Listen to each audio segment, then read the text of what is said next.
Hi, welcome back to my channel. आज हम सीखने वाले हैं ट्रायल बैलेंस के बारे में।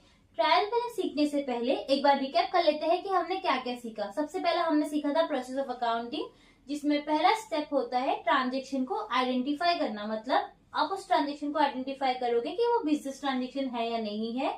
जैसे ही हम नेचर आइडेंटिफाई कर लेते हैं कि हाँ ये हमारा बिजनेस ट्रांजेक्शन है, हम उसे जर्नल में पोस्ट कर देते हैं। ठीक है, जर्नल एंट्री हमारी सबसे पहली बुक ऑफ एंट्री होती है, जहाँ पे हम सारे रिकॉर्ड्स को मेंशन करते हैं।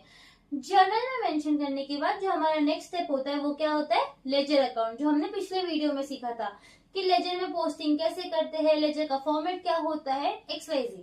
अब जैसे हमने लेजर सीख लिया, ठीक है, लेजर में मैंने आपको बताया था कि जो बैलेंस हम कैरी फॉरवर्ड करते हैं वो बैलेंसेस जाते कहाँ है, वो बैलेंसेस की पोस्टिंग होती है ट्रायल बैलेंस के अकाउंट में। ठीक है, ट्रायल बैलेंस का फॉर्मेट कैसा होता है, यहाँ पे मेंशन किया ABC प्राइवेट लिमिटेड। ये रफली एक कंपनी का नाम है। रियल लाइफ में अगर आप कोई कंपनी है तो उसका नाम आएगा, एग्जाम में जो आपको कंपनी का नाम दिया रहेगा यहाँ पे आप वो मेंशन करोगे। ट्रायल बैलेंस मतलब ये कौन सा अकाउंट है, उसका नाम तो हमें मेंशन करना पड़ेगा।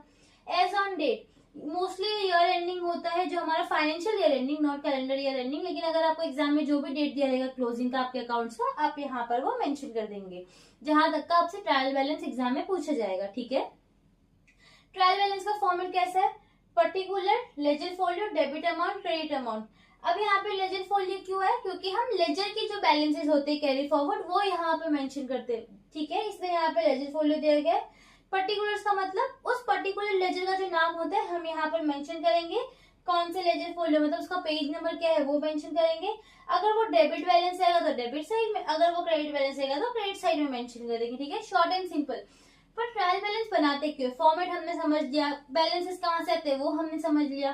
तो ट्रायल बैलेंस बनाने का एक ये इंपॉर्टेंट चीज ये होता है कि जब भी हम ट्रायल बैलेंस बनाते हैं और जब हम टोटल करते हैं, तो मैंने आपको फर्स्ट वीडियो में सिखाया था कि ट्रायल बैलेंसेस को टैली करना इंपॉर्टेंट है। अगर वो टैली नहीं हो रहा मतलब मैथमेटिकली हमने कुछ तो गलत किया।